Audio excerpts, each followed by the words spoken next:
sommes de retour pour Rendez-vous Matin avec mon invité ce matin, Christine Marchand. Bonjour.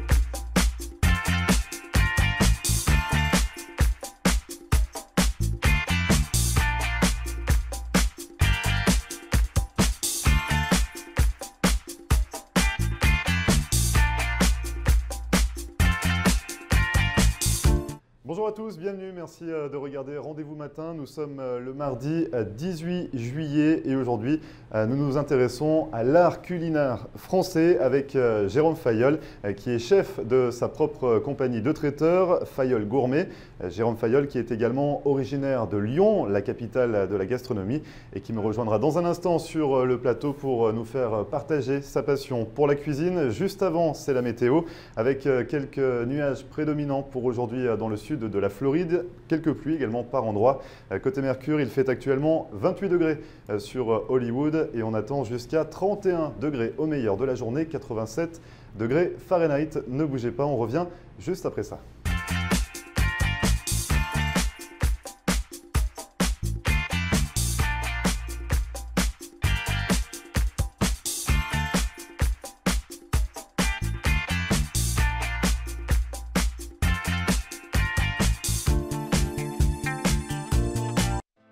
Marcelle Poirier, avocate en droit de l'immigration américaine et membre du barreau de la Floride. Ma vocation est de conseiller mes clients et de protéger vos intérêts afin que vous soyez en mesure de réaliser votre rêve américain qui est toujours bien vrai et réel aujourd'hui. Surtout, n'oubliez jamais qu'un mauvais conseil légal peut vous coûter votre futur et celui de votre famille. N'hésitez pas à nous contacter par téléphone ou sur mon site internet à marcelpoirier.com et nous serons très heureux, mon staff et moi-même, de répondre à vos questions et de vous recevoir au cabinet, j'espère très bientôt.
Et merci à vous de regarder Rendez-vous Matin. Comme promis, un coup de projecteur ce matin sur la gastronomie française avec Jérôme Fayolle. Bonjour Jérôme. Bonjour Jérôme. Alors du coup, comme je le disais, vous êtes chef de votre propre compagnie, Fayolle Gourmet, que vous avez fondée ici aux États-Unis. Mais vous êtes également originaire de la région lyonnaise, donc la grande capitale de la gastronomie en France. Ça laisse des traces. Vous êtes originaire de là-bas, forcément ça vous a inspiré dès le début à devenir chef, à vous lancer un petit peu dans cette voie? Depuis l'âge de 7 ans, je voulais être chef et c'est vrai que l'influence de Lyon a beaucoup joué sur mon parcours. Avec de très grands restaurants sur la région lyonnaise, aussi bien la région stéphanoise, lyonnaise, Vallée du Rhône, Bacon un petit peu, donc c'est vrai que le bon vin, le bon fromage, en France, les bonnes volailles, voilà, donc c'est un petit peu ce qui m'a permis Ce qui vous a incité finalement à vous lancer dans la cuisine. Mais qu'est-ce qui vous a intéressé dans cette gastronomie? C'est surtout… non, en fait, c'est vraiment un parcours familial. Ma mère cuisinait à la maison et j'ai adoré faire avec elle, cuisiner. Je cuisinais depuis l'âge de 7 ans, donc c'est vrai que c'était une passion. Donc j'ai fait un apprentissage tout de suite. Quand j'ai fini mes études, j'ai voulu faire un apprentissage dans la région lyonnaise. Et j'ai continué ainsi de suite, différents restaurants. J'ai fait des études aussi sur Lyon et travaillé dans des restaurants. Et voilà, c'est surtout un parcours personnel de très jeune. Donc un apprentissage oui. Dans la cuisine, forcément vous avez dû travailler peut-être dans certains établissements. Certains restaurants et c'est l'influence de Lyon et avec tous ces produits, ce que qui fait qu'on on devient chef malgré soi. Et vous avez eu quelques collaborations également sur Lyon ou ailleurs, avec quelques noms de la gastronomie? J'ai travaillé pour un traiteur très connu à Lyon, Pignol, je pense que beaucoup le connaissent, Chorlier aussi, une autre compagnie de traiteurs, et c'est aussi ce qui m'a donné l'envie de faire des événements en dehors des restaurants. Parce qu'au début, vous étiez vraiment en cuisine et là, vous avez dit il faut sortir, c'est ça? Enfin, il faut, Exactement, voilà, apporter en fait le restaurant chez les gens et faire un événement, c'est complètement différent justement de rester dans sa cuisine et faire un petit peu sa mise en place le matin. C'est un peu plus routinier, même si on change un menu tous les 6 mois, ou tous les 3 mois, ou tous les matins si on va au marché. Ce que j'aime bien dans les événements, c'est de transformer l'endroit, transformer la maison et créer un événement chez les particuliers. Parce qu'on m'en parlait justement, vous êtes donc chef de votre compagnie, c'est une compagnie de traiteurs, je ne l'ai pas précisé, oui. Donc voilà, vous êtes en extérieur, vous n'êtes pas confiné dans vos cuisines. Exactement, dans j'amène le restaurant. C'est vous, voilà, vous partez à la rencontre des gens avec votre propre restaurant. Ouais. Donc on va développer sur ça, mais pour revenir un petit peu sur votre expérience en France, vous êtes également passé par une certaine forme de restauration, c'est la restauration rapide. Donc vous avez été directeur d'une chaîne de fast-food. Exactement, ouais. Toujours dans la région lyonnaise, voilà. On y reste. Et finalement, qu'est-ce que ça vous a apporté de travailler dans de tels établissements? Beaucoup d'organisation, et c'est vrai que c'est toujours un peu surprenant de voir un chef qui travaille dans la restauration rapide, bien que beaucoup d'entrepreneurs ont démarré leur compagnie en ayant une expérience dans la restauration rapide. Il y a beaucoup de procédures, donc c'est vrai que tout est réplicable et souvent ce qui manque dans les restaurants, c'est un peu la constance. Les recettes, surtout en traiteur, on fait des choses qui doivent être réplicables à chaque événement. On a des recettes qui doivent être faites à chaque fois de la même façon. Et quand on travaille dans la restauration rapide, on apprend à faire des choses systématiques, rapides.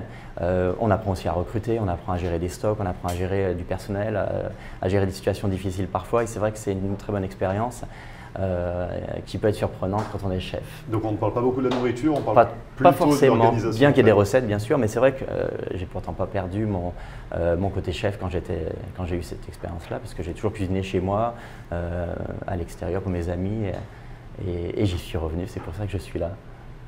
Très bien. Et par rapport aussi à la collaboration que vous avez pu avoir avec Pignol notamment, quelle est la différence quand on est dans une chaîne de fast-food et quand on travaille avec de tels noms de la cuisine? Dans quel sens? L'organisation? Par rapport à ce que ça a pu vous apporter en fait, une telle collaboration ou d'être un petit peu épaulé par des personnes comme ça? Ben en fait, justement, une grande compagnie comme Pignol, c'est un petit peu similaire puisque c'est une très grande compagnie et ils savent gérer. J'espère qu'ils ne nous écoutent pas. Similaire dans le sens de l'organisation. Bien sûr, parce que c'est une très grosse entreprise avec des procédures aussi importantes, un laboratoire immense, des procédures de qualité, de nettoyage, de service qui fait qu'on peut assimiler ça à une grosse corporation. Ça en est une d'ailleurs, et c'est vrai que la société la compagnie de fast-food pour laquelle je travaillais a de très grandes procédures. Donc c'était un petit peu similaire, mais c'est le seul côté. Ouais, okay. Similaire. Quand même. Donc la rigueur, c'est votre fort un petit peu. Exactement. Enfin, vous aimez bien la ponctualité, la rigueur, l'efficacité. Que ce soit carré. Exactement. Ouais. Que ça ne déborde pas, qu'il n'y ait pas de problème là-dessus. Donc vous avez décidé de monter votre société de traiteur, ou finalement c'est pas né comme ça et vous avez souhaité prendre une expérience à l'étranger? Ben en fait, c'était un petit peu plutôt pour l'anglais que je suis venu ici. Parce que vous êtes arrivé en Floride il y a déjà ça fait 12 ans, ça, ouais, depuis en 2005. Je voulais apprendre l'anglais, ce qui peut être très marrant de venir à Miami pour l'anglais, puisque tout le monde parle espagnol, mais le fait que les gens ne parlent pas forcément bien l'anglais m'a aidé. Un petit peu. Non, c'était allé très vite. Puis c'est vrai que quand on est chef et qu'on a l'accent français, c'est tout de suite très authentique. Donc ça plaît toujours. Jusque-là, ça marche bien. Et je parle anglais maintenant. Ah, donc c'est déjà pas mal. L'espagnol, je le pratiquais déjà un petit peu, mais non, on se débrouille. Donc finalement, vous n'êtes pas arrivé ici dans le but de créer votre société dès le début? À la base, vous avez pas eu forcément. Quelques collaborations, c'est ça? Vous êtes passé par des restaurants, vous vous êtes fait un petit peu la main également? Exactement, dans des restaurants sur Miami et puis une compagnie de traiteurs aussi. Et cette compagnie a été vendue, donc j'ai continué par moi-même quand les clients commençaient à m'appeler, donc de bouche à oreille, et voilà. Donc c'est comme ça qu'est né Fayol Gourmet. Par le bouche à oreille notamment, et puis donc ce sont mes clients les meilleurs commerciaux parce que c'est eux qui me recommandent et la plupart du temps j'ai les appels de leurs amis qui ont essayé nos mets et nos appetizers ou plats sur un événement. Et finalement, ça fait combien de temps que la société existe? Elle a été ouverte en 2009 sous le nom de JFM Gourmet, donc les gens me connaissent surtout sous mon nom, Jérôme, et puis en fait on a changé notre logo, couleur, branding l'année dernière et pour devenir Fayol Gourmet. Vous êtes spécialisé dans les produits haut de gamme? Assez haut de gamme, mais oui, cocktail haut de gamme, dîner, corporate, privé, de jolis petits appetizers très bien exécutés et présentés sur une assiette très clean, élégant. Et justement, très bon. Forcément, hein, j'ose espérer. Vous le disiez tout à l'heure, c'est vous qui apportez le restaurant chez le client et pas l'inverse, c'est pas le client qui vient au restaurant. Donc c'est une certaine forme d'originalité, on va dire. Enfin, qu'est-ce qui vous a plu dans ce concept-là du traiteur? En fait, de découvrir un environnement, c'est ce que je faisais quand j'étais à Lyon ou que je faisais autour de la région lyonnaise, travailler à Eurexpo, travailler dans différents événements, côtoyer de nombreux clients. C'est beaucoup plus ouvert que de travailler seulement dans un restaurant où les gens viennent chez vous, vous avez 50, 100, 200 couverts. Là, vous avez l'opportunité de tous les soirs d'avoir plein de monde, d'avoir une exposition très importante. Et c'est surtout la routine, oui, le fait de ne pas avoir un travail routinier, c'est tout le temps un challenge. C'est ce que je dis, c'est un déménagement à chaque fois. Il faut tout amener, ne rien oublier. C'est surtout ça, faire des checklists. Et c'est là où l'expérience fast-food intervient, où il y a cette systématisation des procédures, où on ne doit rien oublier. C'est un peu la routine, ça. C'est un peu la routine de répéter les procédures. Oui, mais comme chaque événement est particulier, ouais. La checklist n'est pas la même. Donc du coup, c'est vrai que le menu est différent, le client est différent et on doit s'adapter et personnaliser l'événement. Donc c'est vrai que… Et justement, ça ne manque pas un petit peu le côté relationnel qu'on peut avoir avec des clients habitués d'un établissement?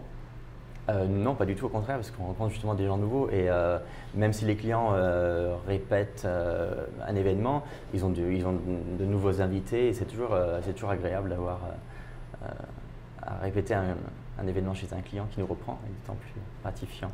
Alors avant de rentrer dans le vif du sujet, de nous parler de vos plats, savoir un petit peu comment vous les concoctez, comment vous approvisionnez, on peut également savoir à qui vous vous adressez. Est-ce qu'on peut tous vous contacter? Est-ce que vous faites que pour les entreprises? Est-ce que vous faites également pour les particuliers? Ça se passe comment pour votre société? Aussi bien des événements privés que corporate.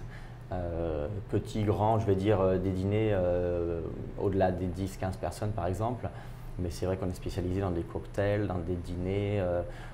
Je dirais des cocktails, il n'y a pas de limite, hein. Ça peut être 200, 300, 500. 500 personnes aussi, enfin, vous arrivez à assurer on a fait des cocktails pour des capacité, mais il n'y a pas de limite. Ah oui, non, il n'y a aucun problème, on travaille pour des compagnies de liqueurs, je ne sais pas si je peux citer des noms ou pas, mais qui font des cocktails importants dans des endroits comme le Dupont Building, Moore Building, des endroits Fairchild, enfin, ouais. Voilà. Et pour des dîners, on peut faire des dîners assis, des buffets. Pour une quinzaine, vingtaine de personnes. Oui. Ah, mais plus aussi, hein. On peut aussi… Oui, enfin, mais à partir de 15, sûr, à partir de 15 voilà. Jusqu'à… 15, c'est plutôt private chef, c'est vrai que c'est surtout… donc je fais un petit peu moins, mais on est… assez spécialisé dans les cocktails parce que c'est vrai que, comme je le disais tout à l'heure, il y a une certaine forme d'élégance à la française, la façon dont les appetizers sont posés sur les assiettes. Ben justement, on va en parler. On va parler de tout ça. Vous restez avec nous. On revient juste après la publicité, ne bougez pas.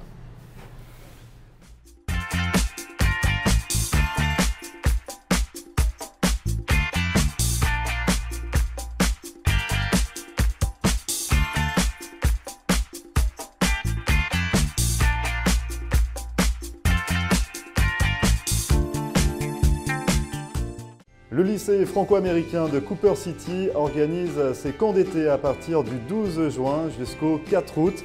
Vos enfants âgés de 4 à 12 ans pourront ainsi bénéficier de nombreux ateliers, de la création théâtrale, de la danse, du jardinage, des cours de cuisine, de la gymnastique, de la pêche ou encore des activités aquatiques.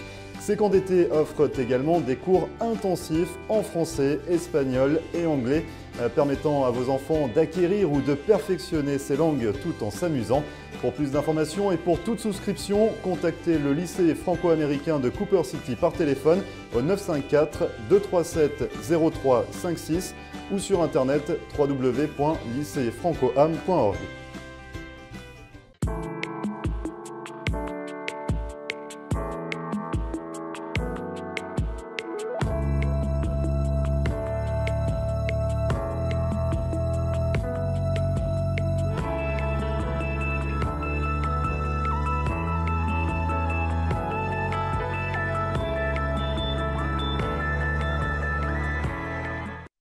De nombreux Canadiens passent l'hiver dans le Sunshine State. Le mouvement des Caisses Desjardins a été la première institution québécoise à s'établir en Floride. Depuis 1992, Desjardins Bank fait partie de la communauté canadienne en Floride. Notre mission première est de fournir une offre de services renouvelée, adaptée aux besoins évolutifs de ses clients. Faire affaire avec Desjardins Bank en français, c'est simple et rassurant. Vous pouvez compter sur nos succursales de Hallandale Beach, Pompano Beach, Lauderhill et maintenant Boynton Beach. Partout en Floride, vous avez accès sans frais à plus de 1000 guichets Presto chez Publix. Desjardins Bank offre aussi les services bancaires mobiles et les dépôts de chèques via votre téléphone intelligent. Quels que soient vos besoins, propriétaires d'entreprise ou particuliers, Desjardins Bank peut vous aider à réaliser vos projets.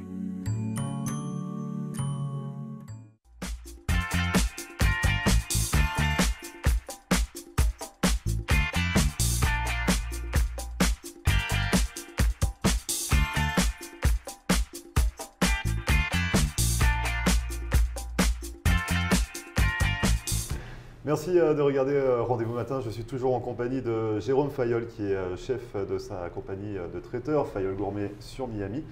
Et on disait donc juste avant la publicité, vous travaillez pour le particulier, pour les entreprises également. Vous faites une quinzaine de personnes à plus de 500. On peut, oui, c'est ce que vous disiez. On s'organise comment dans ces cas-là? Pour les 500 ou les 15? Ouais. Les 15, c'est beaucoup plus facile. On a moins de choses à emmener, bien sûr. Quoique pour les 500. Quoique ça dépend, parce que 15, ça va être un dîner. Un dîner, il faut emmener quand même beaucoup de matériel, parce que les gens n'ont pas forcément chez eux le même matériel que dans une cuisine professionnelle. Pour 500, c'est plutôt, je parlais d'un cocktail. Pour un dîner de 500, c'est plus compliqué aussi. Mais un cocktail, non, un cocktail, c'est les appetizers arrivent partiellement faits, on finit sur place. Donc c'est ça en fait la méthodologie, c'est que vous faites dans votre laboratoire bien déjà sûr. pas mal de préparatifs, de préparation, et vous finissez sur place. Sur place, voilà. Ce qui fait qu'on assemble les dernières opérations sur place. Donc sur un appetizer, c'est vrai que la taille est assez petite, on a moins de matériel à emmener. Après, si on fait des productions, ce qu'on fait de temps en temps aussi, il faut aussi coordonner les lumières, la musique avec le DJ, avec la déco, les fleuristes, et ça nous faisons aussi. Mais vous faites comment pour servir 500 personnes? Parce que finalement… avec les serveurs. Ah bon, vous n'êtes pas en salle en train d'apporter vos plats? Avec des équipes justement, des équipes professionnelles. Je me doute, mais il faut que ça suive derrière parce que le 500e, il va avoir son plat que le premier aura déjà tout terminé. Je parlais d'un cocktail par exemple, des dîners. Ah oui, pour un cocktail, dîner. Non, pour le cocktail forcément, oui. Pour un dîner, on fait dans les 150-200. Jusque là, c'est déjà pas mal. Mais non, là, il faut beaucoup de staff. C'est aussi du staff entraîné. C'est la coordination vraiment très précise. Faire une marche. Tout arrive chaud. Exactement. Il faut prendre les assiettes en cuisine, passer d'un côté. Il faut avoir un event coordinateur, un maître d'hôtel, en salle qui sait aussi gérer et envoyer là où il faut. On le fait aussi. Ça arrive peut-être moins souvent que les cocktails parce que j'en ai moins la demande et c'est vrai que les gens pensent peut-être moins à nous pour ça, même si on le fait. Et encore une fois, parce qu'on est vraiment spécialisé dans ces jolis appetizers, mais on fait aussi des dîners. Vous nous faites envie avec vos appetizers. Vous faites quoi? Vous avez quand même un plat signature. Alors c'est la lollipop. C'est la sucette. Oui, lollipop de grape, goat cheese et pistachio. Donc c'est du fromage de chèvre avec du raisin au milieu, et de la pistache. Donc ça se présente comment? C'est vraiment comme une sucette? C'est présenté, j'aurais dû amener un petit plateau. Oui. On aurait dû en faire, on aurait goûté ça. La prochaine fois. Présenté dans un petit carré de wheatgrass. Ouais. C'est de l'herbe. Ouais. Et c'est très simple mais très bon parce que c'est à la fois un petit peu sucré au milieu avec le jus du raisin. Donc c'est du fromage de chèvre avec à l'intérieur le raisin et la pistache autour. Le jus de raisin et de la c'est aussi notre logo. parce que c'est ce que les gens connaissent. Depuis très longtemps, on le fait, depuis le début d'ailleurs. Et c'est le signature appetizer que tout le monde a, puisque chaque événement le demande, et même s'il ne le demande pas, on le met. Ouais, et on vous reconnaît comme ça. Et on me reconnaît comme ça, et les gens adorent. Franchement, c'est toujours un waouh. Que ce soit dans une bijouterie, un événement en particulier, une galerie, les gens voient ce plateau de wheatgrass avec ces petites lollipops, ils pensent déjà que c'est des sushis à la base, et ils essayent et ils sont waouh. Et ça vous est venu d'où finalement l'inspiration de… L'inspiration, ça c'est de la magazine, donc c'est l'inspiration vient un petit peu de partout, soit de quelque chose que j'ai goûté dans un restaurant, soit de mon expérience passée, soit de magazines français que je reçois, de livres de cuisine. Donc on fait des essais et puis voilà, ça a fonctionné. Et ça a bien marché, les gens le redemandent. Vous avez d'autres plats également que vous affectionnez particulièrement? Un thon tartare qui est très bon, un petit champignon, je dois le dire en français, en anglais. Français, ça doit, ouais. Un petit champignon avec une mousse de poireaux et truffe blanche. Ouais. Il y en a beaucoup, je fais des très bonnes quiches, une quiche curry, chicken curry, poulet curry, qui est délicieuse. Il y en a pas mal, il faut regarder sur notre… On va suivre ça sur votre site internet. Mais du coup, page Facebook, Instagram, et vous verrez… Vous êtes de partout, vous êtes bien connecté dans les réseaux sociaux.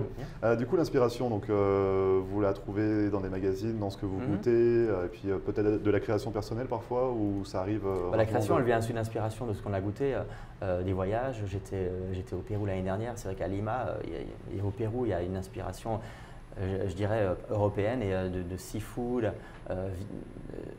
Tout était délicieux, et c'est vrai que Miami est aussi un mix de cette culture latine, et cette influence se reflète dans mes appetizers, puisque ne sont pas forcément français. On me demande souvent est-ce que ma cuisine est française? Pas forcément. Elle n'est pas forcément française, mais elle est quand même avec les techniques, françaises. Sur les dîners, je dirais oui plus. Sur les dîners, on me demande plus de faire des choses françaises, bien sûr on mélange des produits qu'on trouve ici, c'est un mélange de tout ça. Sur les appetizers, non, je fais aussi bien, je fais un très bon ceviche, justement, en parlant du Pérou. Et même des clients péruviens adorent mon ceviche parce que j'y mets des petites touches différentes, comme parce qu'il s'appelle coconut ceviche, mango coconut. Donc en fait, il y a de la mangue et du coconut, ce qui fait qu'il n'est pas exactement comme un ceviche péruvien. La quiche qui est française, bien sûr, je l'ai adaptée, j'ai fait différentes recettes qui sont adaptées au goût aussi de Miami, puisque les gens ne connaissent pas tous le foie gras. Je fais un petit foie gras sandwich avec du gingerbread, mais les gens, le foie gras, ne savent pas toujours. Donc c'est vrai que ce n'est pas le genre d'appetizer qu'on fait pour tous les événements. Justement, est-ce que pour les plats français, vous les adaptez quand même Est-ce qu'on doit adapter son plat français, sa recette française? Pas forcément, non. Sur le territoire américain ou… Venant de Lyon, j'aime bien la tradition française, et c'est pour ça que j'aime bien faire un très bon gratin dauphinois que j'appelle un millefeuille dauphinois, parce qu'il est très fin avec beaucoup de couches de pommes de terre. C'est de Grenoble, ça? Voilà, exactement, le Dauphiné, oui. C'est Lyon. Je m'en sors pas mal, Ok. Donc oui, vous aimez bien garder quand même la recette traditionnelle. Voilà, j'ai fait l'autre jour pour un lunch des tomates farcies. Bien sûr, j'ai mis dedans du cilantro, j'ai mis des choses avec une influence un petit peu Miami ou Middle East aussi, des choses qui sont… Enfin, c'est un petit peu ça la cuisine, on voyage quand on mange, donc, mais toujours avec mon expérience et la technique française. Voilà. Au niveau des produits, c'est un peu compliqué quand même de s'approvisionner ici sur le territoire américain. Pas toujours facile, oui. On s'en sort comment finalement quand on est chef cuisinier comme ça pour réaliser sa recette? Il faut un petit peu aller partout, donc il faut aller dans différents supermarchés, avoir différents providers, farmers market aussi, même si ce n'est pas toujours des produits locaux, ça vient organique de Californie, on trouve, mais et puis bien sûr des fournisseurs de produits européens, beaucoup français ou autres, qui fournissent notamment le foie gras, le caviar, tous les produits qui ne sont pas produits ici. Donc vous arrivez quand même à vous en sortir et vous n'êtes pas obligé de réadapter la recette aux produits que vous trouvez sur place? Non, on trouve quasiment de tout, on a des très bons fournisseurs. Au niveau des saveurs, ça reste les mêmes également? Parce qu'on aurait tendance à imaginer que la farine n'est pas la même, ou même au niveau de l'eau. Oui, pour la pâtisserie, c'est peut-être un peu différent, même si ce n'est pas mon domaine. Mais c'est vrai que oui, la farine, c'est quelque chose qui est important. Oui, pour les pâtes, comme la quiche ou les choses comme ça La quiche de la pâte est assez simple, ce qui fait que si on parle de croissant, de choses comme ça, de pâte levée, c'est plus difficile. Sur la quiche, non, la quiche est délicieuse avec la farine américaine. Bon, ça va, parfait. Au niveau des produits également, vous avez une carte, c'est-à-dire que quand on vous contacte, on doit choisir les plats forcément que vous proposez. Non, ou on peut fait. vous suggérer, En fait, c'est moi qui fais le menu en principe. Et ça, c'est aussi une de mes donc voilà, particularités. en fait, vous imposez le menu, mais le menu non, change. je n'impose pas, non. Je n'impose rien. Vous n'imposez rien, mais vous suggérez, voilà. un menu. Je suggère parce que c'est vrai que moi, ce que je n'aime pas quand j'arrive justement dans un restaurant, c'est avoir un menu avec 50 plats, 100 plats, on ne sait pas quoi choisir. Tout a l'air bon, mais on ne sait pas lequel est le meilleur. Moi, quand un client m'appelle, je vais le voir, je lui propose en principe des signatures appetizer parce que c'est ceux que ses invités vont aimer s'il nous essaye pour la première fois ou s'il nous a lui-même essayé et il veut forcément les lollipops ou le petit champignon. Et je compose le menu en fonction de son événement, en fonction du nombre de pièces qu'il va vouloir, en fonction de la saison, si c'est bien sûr si c'est l'été, des choses plus fraîches, hiver, même si à Miami il ne fait pas très froid, des choses un peu plus hiver, bien sûr, la dinde pour Thanksgiving, des choses comme ça, des marrons pour Noël ou une bûche d'ailleurs. C'est moi qui compose le menu et souvent ils aiment bien parce que ça leur enlève le… ça fait un point en moins.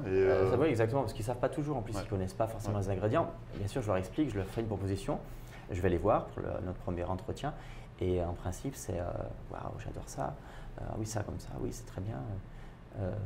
J'ai certains clients qui sont connaissent très bien la cuisine française et d'ailleurs des Français qui me disent là je préfère ça ou ça. Tu vas l'ajuster un petit peu. En général ils me font confiance. Mais vous suggérez, on peut quand même tout remoduler si besoin. On peut vous contacter comment justement, Jérôme?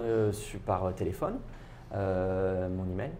Et vous avez un site internet et Oui, fayolgourmet.com. Et j'invite mes clients justement à visiter mon site web ou ma page Facebook ou Instagram pour voir un peu les photos et voir ce qu'ils ont aimé. Mais comme je le dis, en principe, j'ai une bonne idée de ce qui va plaire et en général, on ne se trompe pas. Donc, c'est toujours un succès. Donc, Fayol Gourmet, c'est noté. On peut vous contacter par mail et par téléphone qui doivent s'afficher en bas de l'écran. Merci beaucoup, Jérôme, d'être venu nous faire partager votre passion pour la cuisine. Merci. Et j'ai hâte de découvrir vos fameuses sucettes chèvre-raisin. Raisin, c'est ça? Et pistache. C'est noté. Merci beaucoup, Jérôme, et à bientôt. Merci. Et vous ne bougez pas, on revient juste après la publicité.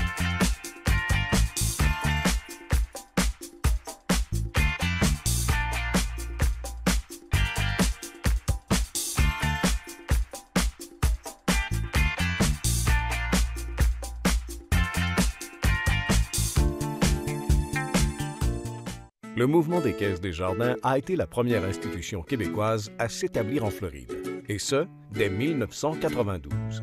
Vous pouvez compter sur nos 4 succursales et vous avez accès sans frais à plus de 1000 guichets Presto. Desjardins Bank offre un service bancaire mobile et le dépôt de chèques via téléphone intelligent. Quels que soient vos besoins, Desjardins Bank peut vous aider à réaliser vos projets en Floride. Faire affaire avec Desjardins Bank en français, c'est simple et rassurant. Marcel Poirier, avocate en droit de l'immigration américaine et membre du barreau de la Floride. Ma vocation est de conseiller mes clients et de protéger vos intérêts afin que vous soyez en mesure de réaliser votre rêve américain qui est toujours bien vrai et réel aujourd'hui. Surtout, n'oubliez jamais qu'un mauvais conseil légal peut vous coûter votre futur et celui de votre famille. N'hésitez pas à nous contacter par téléphone ou sur mon site internet à marcelpoirier.com et nous serons très heureux, mon staff et moi-même, de répondre à vos questions et de vous recevoir au cabinet, j'espère très bientôt.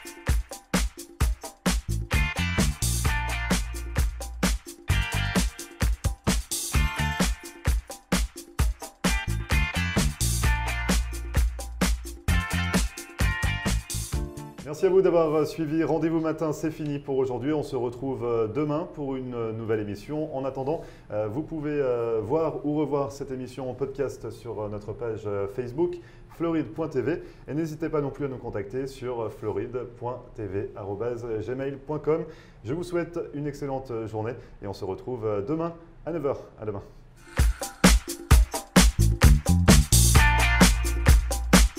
Et voilà, nous sommes de retour pour Rendez-vous Matin avec mon invité ce matin, Christine Marchand.